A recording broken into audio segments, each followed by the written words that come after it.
Olá, sejam bem-vindos ao nosso canal.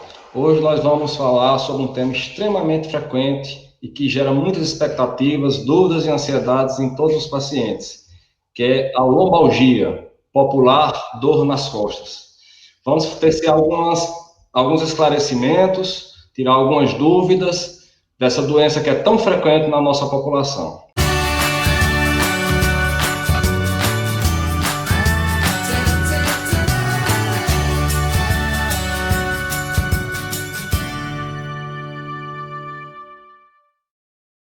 Bem, então vamos lá, vamos dar início à nossa pequena apresentação. Lombalgia, mais popularmente conhecida como dor nas costas. Quem nunca teve uma dor nas costas, quem nunca teve uma dor de cabeça, é muito difícil alguém nunca ter sentido isso, porque é extremamente frequente. Geralmente as pessoas associam ao famoso bico de papagaio, mas nós vamos ver que bico de papagaio é só um termo, não define o conceito de lombalgia no seu total. Vamos falar aqui sobre prevalência. Prevalência é a taxa de pessoas que são acometidas por essa doença. Então, estima-se que 54 a 84% da população mundial sofra de algum episódio de dor lombar durante a vida. É uma taxa extremamente alta, ou seja, durante a vida de qualquer indivíduo, ele pode ter algum episódio de dor lombar. É uma doença muito frequente e é a principal causa de absenteísmo laboral, ou seja, a principal causa de falta ao trabalho. E também é um dos principais sintomas dolorosos que o ser humano pode sentir. E atenção, muita gente pensa que é uma doença que acomete idosos. Não, ela acomete indivíduos de todas as faixas etárias. Aqui, para vocês terem ideia, cerca de 27 milhões de brasileiros têm a lombalgia crônica. O que é uma lombalgia crônica? É aquela dor na coluna que ultrapassa 3 meses de duração. Olha um dado importante aqui: 18,5% da população brasileira tem lombalgia a partir dos 18 anos. E boa parte da população brasileira entre os 35 e 55 anos tem dor nas costas. Então você veja que é uma doença de pessoas jovens também. E um detalhe importante é que, apesar de ser tão frequente essa doença, 46,4% da população não faz sequer algum tipo de tratamento. O que leva à cronificação, ou seja, a deixar a doença crônica, perdura por mais de 3 meses, e aí uma vez que ela entra, a doença fica mais difícil a gente se livrar dela. Tudo bem, falou em lombalgia, mas qual é o local da lombalgia?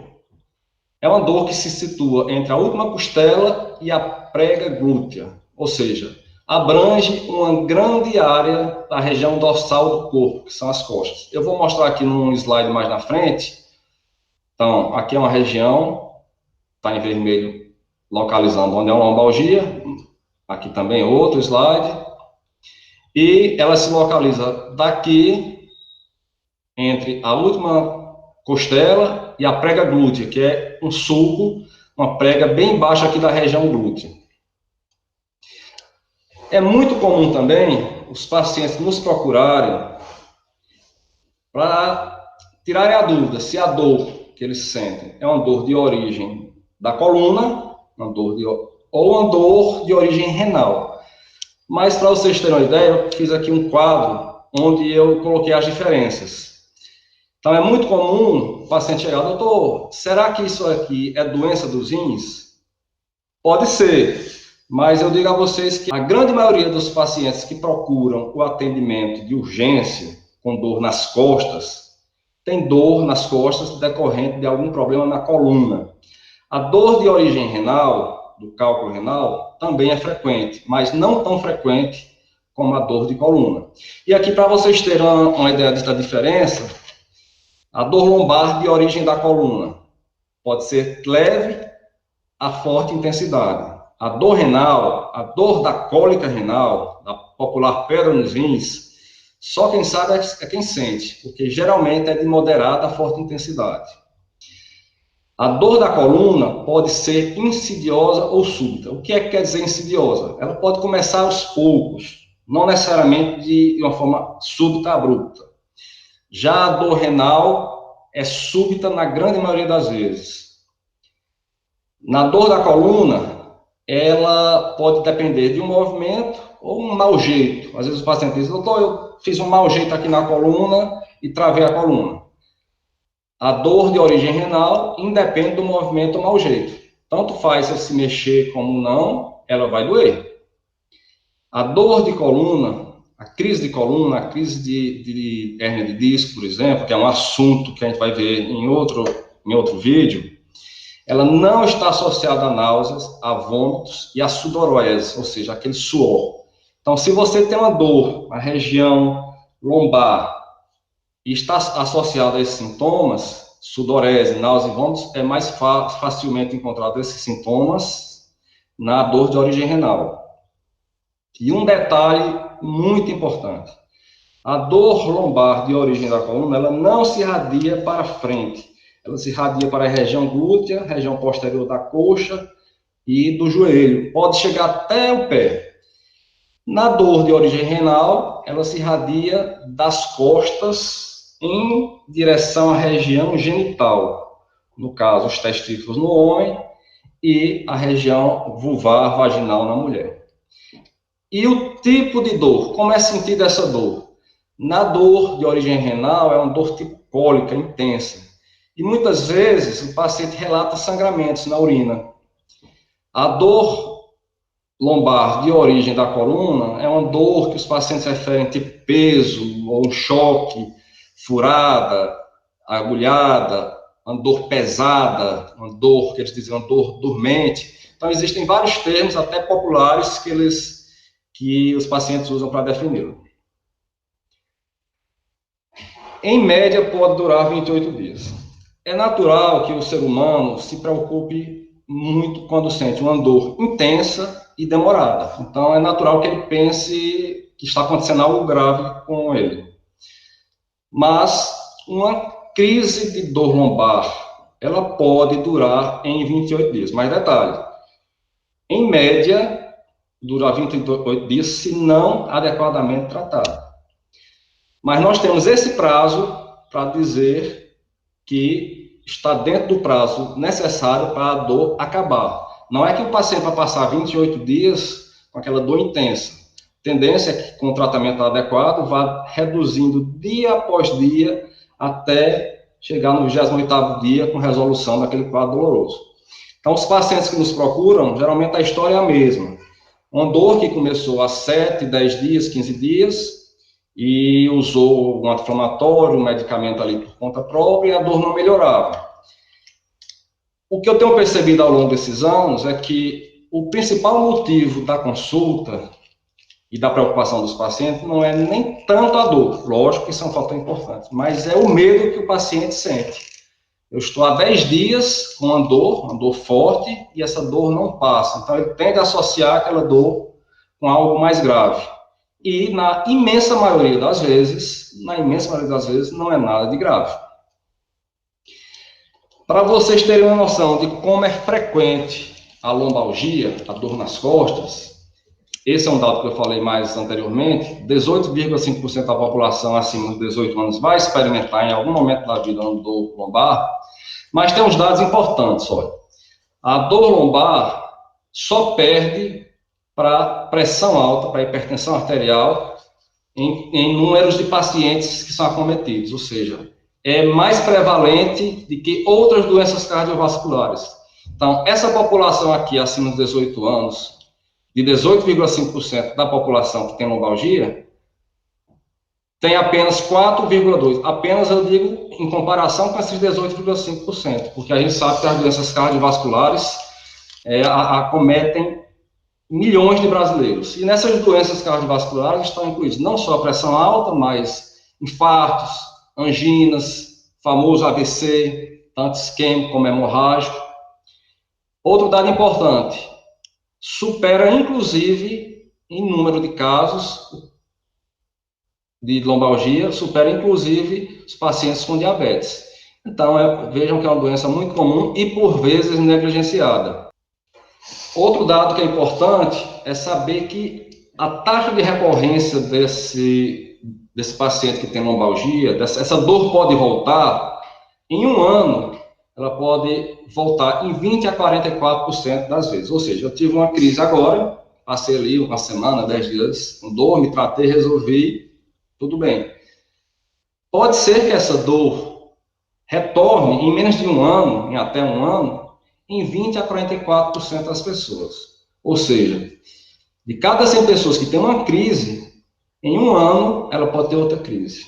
Isso é um dado muito importante. Por isso que a gente não pode negligenciar o diagnóstico e o tratamento adequado da lombalgia. Porque se você tem taxas de recorrência frequentes, a tendência de cronificação é muito grande. Bom, existem inúmeras causas de dor lombar, inclusive dores que não têm origem na coluna e que podem confundir. Mas os principais fatores são esses aqui, ó. Obesidade, paciente que está acima do peso, e acima do peso quer dizer índice de massa corporal acima de 30. Aquelas pessoas que são trabalhadores braçais, trabalhadores manuais, né, que fazem atividades físicas repetitivas e vigorosas. Fatores psicológicos também, como estresse, ansiedade, depressão, também contribuem bastante. Paciente que tem sintomas depressivos, ele frequentemente tem associado com isso, com sintomas depressivos, uma dor, qualquer tipo de dor, e a dor lombar é uma delas. O sedentarismo também, principalmente quem faz atividades burocráticas, atividades de escritório, passam horas e horas nas posturas viciosas, principalmente com esse advento aí das redes sociais, da internet, onde as pessoas trabalham sentadas e muitas vezes deitadas. No caso aí, deitados são os adolescentes, né, que passam horas e horas nas redes sociais. Assim como a falta de atividade física pode causar lombalgia, porque gera uma musculatura abdominal e paravertebral flácida, pode causar dor na coluna. Atividades físicas em excesso também. Então, é muito comum, eu tenho pacientes que fazem atividade física de musculação, a popular malhação, 2 e até 3 vezes todos os dias. Então, a gente tem que seguir aquela lógica, tudo demais é veneno. O segredo para uma saúde, e saúde muscular, é uma atividade física equilibrada. Olha outro dado interessante aqui, ó. Pessoas tabagistas, aquelas pessoas que fumam, e quando eu digo tabagismo, eu me refiro a pessoas que fumam mais de 4 cigarros por dia, estão muito mais sujeitas a desenvolverem dor lombar. Como saber, como ter aquele sinal de alarme, aquele sinal de alerta, de que minha dor lombar merece um cuidado a mais, um cuidado redobrado? É o que a gente chama de bandeiras vermelhas. Isso aqui é um conceito dos americanos. Tem alguns sinais, alguns dados que podem nos levar a esses alarmes, que são esses aqui, ó. Crianças pequenas e pessoas com mais de 50 anos. Não quer dizer que uma pessoa com 51 anos que tem uma dor lombar que vai ser sempre grave, aquela causa. Nem que uma criança pequena que tem uma dor lombar vá ter alguma doença maligna ou muito grave. Apenas esse item 1 quer alertar que nós, como médicos, devemos ter mais cuidado e examinar mais a fundo esse grupo de pessoas aqui, que são as crianças pequenas e com mais de 50 anos, que desenvolvem uma dor lombar. Por quê? Porque existem outras causas associadas, não só a dor de origem da coluna. Então, aquela pessoa que sente dor na coluna e que piora à noite, quando está deitado para dormir, ou diz assim, olha, eu me sinto melhor quando eu estou sentado, repousando, ou deitado, essas pessoas merecem mais cuidado. A dor lombar de característica mais benigna é aquela que piora quando você se movimenta. Se você tem uma dor lombar que piora com o repouso, então já acende um alerta de que precisa ser melhor investigado. História de malignidade. Se você sente dor lombar e já teve alguma história de câncer, qualquer que seja ele, então tem que procurar o médico, porque ele vai ser feita uma investigação. Não necessariamente é uma causa de relação direta. Eu tive um câncer de mama ou de próstata que foi tratado, e agora estou com dor lombar. Isso quer dizer que a causa foi esse câncer que eu tive? Não. Na grande maioria das vezes, infelizmente, né, graças a Deus, não é essa a causa, mas é um sinal de alerta. Pessoas que têm infecções bacterianas recentes ou recorrentes, né, e tem dor lombar associada, e aí fica o alerta para aquelas mulheres que têm muito infecção urinária de repetição, tanto jovens como idosos e como diabéticas. A questão é que muitas mulheres têm infecção urinária de repetição e não tem sintoma algum de infecção urinária, ou seja, não tem lisura, não tem dor quando vai urinar, não tem ardência, não tem alteração de coloração da urina. E como é que a gente vai saber se tem essa infecção? Para isso que é importante sempre consultar o médico. E no caso da mulher em específico, fazer uma consulta anual com o ginecologista, independente de qualquer coisa, independente de qualquer sintoma. Imunossupressão. São aqueles pacientes que vivem em estados de imunidade baixa.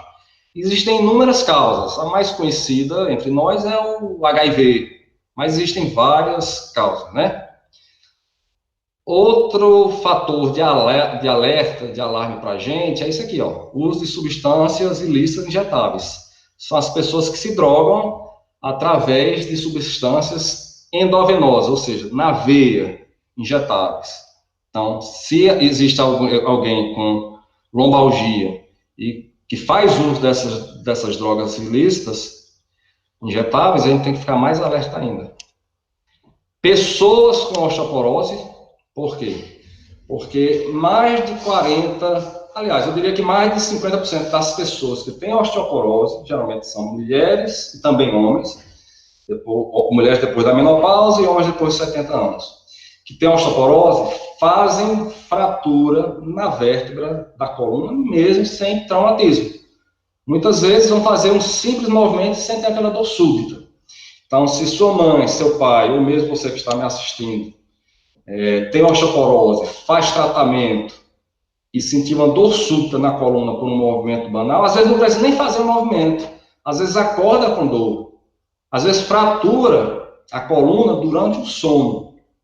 Então, se tem osteoporose, tem dor súbita na coluna, procurar o médico ortopedista, porque provavelmente pode haver uma fratura que a gente chama fratura por fragilidade. Que, felizmente, a grande maioria dos casos não causa paraplegia, não causa deficiência motora, não é necessário cirurgia. Outro fator de risco são aquelas pessoas que fazem uso prolongado de corticoides. Um exemplo é a prednisona, dexametasona, mas quando eu me refiro ao uso prolongado, não é usar uma semana, nem usar 15 dias, 20 dias.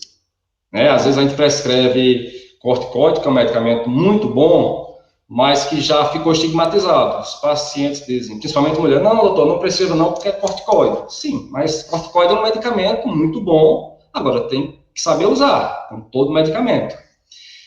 Mas quando eu me refiro ao uso prolongado, eu quero dizer isso aqui, ó, mais de 3 meses, com uma dose acima de 5 miligramas. Geralmente a prednisona tem apresentação de 5 e de 20 miligramas. Outra bandeira vermelha é isso aqui, ó. Quando a dor só piora, apesar de todo o tratamento. É quando nós fazemos todo o tratamento possível, medicamos da melhor forma possível e o paciente diz, ó, olha, doutor, me desculpe, mas só piora a minha dor. Todo medicamento que você prescreve não alivia em nada. Então, principalmente se tiver naquele intervalo de 28 dias, naquele período que eu falei. Se está se aproximando daquele período e apesar de todo o tratamento não melhora, é um sinal de alerta. Eu saltei aqui, eu pulei o item 9, que é trauma, lógico. Se você está fazendo alguma atividade, ou sofre algum acidente automobilístico e tem algum trauma na coluna, isso aqui deve ser investigado. Outras bandeiras vermelhas que devem ser muito bem investigadas são isso aqui, ó. A dor lombar, a grande maioria, ela é uma dor lombar isolada. Ela não tem que causar sintomas sistêmicos, sintomas que se espalham em todo o corpo. Ou seja, o paciente que tem dor lombar pura, não é para ter febre, não é para ter calafrios, não é para ter suor noturno, não é para perder peso, não é para ter fadiga constante, e nem para ficar inapetente, nem para ficar sem se alimentar. Então, se isso acontecer, é um sinal de alarme e procurar imediatamente um médico especializado. Boas notícias, nem tudo é má notícia, né? Então, boas notícias para vocês é que a imensa maioria das pessoas que sofrem de lombalgia, essas pessoas têm causas benignas. Eu diria que mais de 90%. É igual uma dor de cabeça, né? Dor de cabeça, quem nunca sentiu, vai sentir, como falei. Poucas pessoas, de um universo de milhões de pessoas que têm dor de cabeça, algumas vão ter essa dor de cabeça por doenças graves, por meningite, por AVC, por trombose, mas é a minoria, graças a Deus. O mesmo raciocínio vale para a lombalgia. A grande maioria das pessoas que têm dor lombar tem essa dor por alguma causa benigna. E é mito dizer que o bico de papagaio gera câncer. Primeiro que bico de papagaio não é o mesmo que lombalgia. O bico de papagaio é uma reação da coluna, não só da coluna, na verdade o bico de papagaio pode acontecer em qualquer articulação que esteja se desgastando. Então ele é um sinal radiográfico que a gente identifica ao raio-x de que as vértebras estão se desgastando. E eu vejo muita preocupação com isso. Às vezes chegam os pacientes e dizem, eu estou com um problema grave, já tenho bico de papagaio.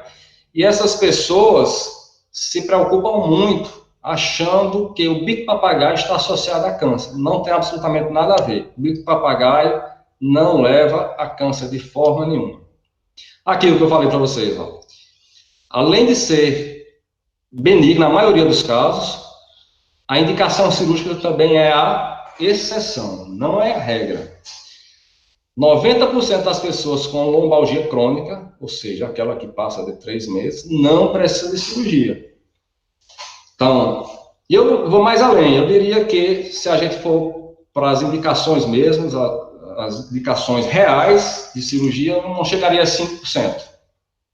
Né?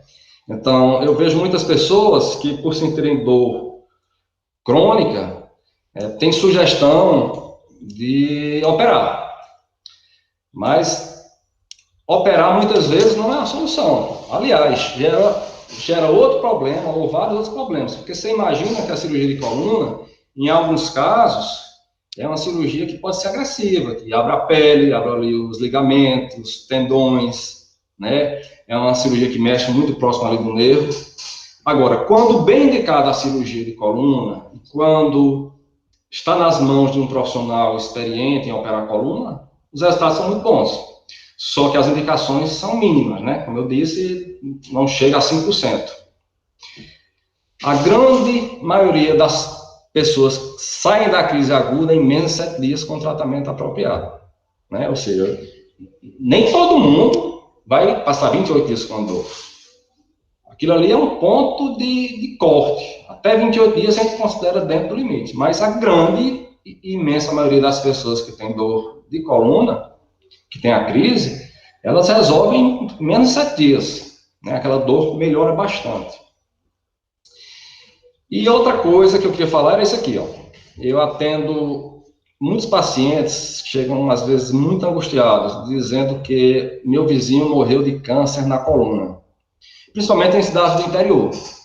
Isso não é preconceito com cidades do interior, de forma alguma. É porque na cidade do interior, todo mundo se conhece, né? Você conhece o vizinho, que conhece outro vizinho, são cidades pequenas, então as histórias se propagam muito facilmente. Veja bem, dizer que o paciente morreu com câncer na coluna, muitas vezes é um mito. O câncer que se origina da coluna, ele é muito raro. Os que nascem da coluna são raros. Agora, os mais comuns são as metástases, ou seja, aquele paciente que está em estado terminal por câncer de próstata, por câncer de mama, por câncer de útero, por câncer de tireoide, por câncer de pulmão.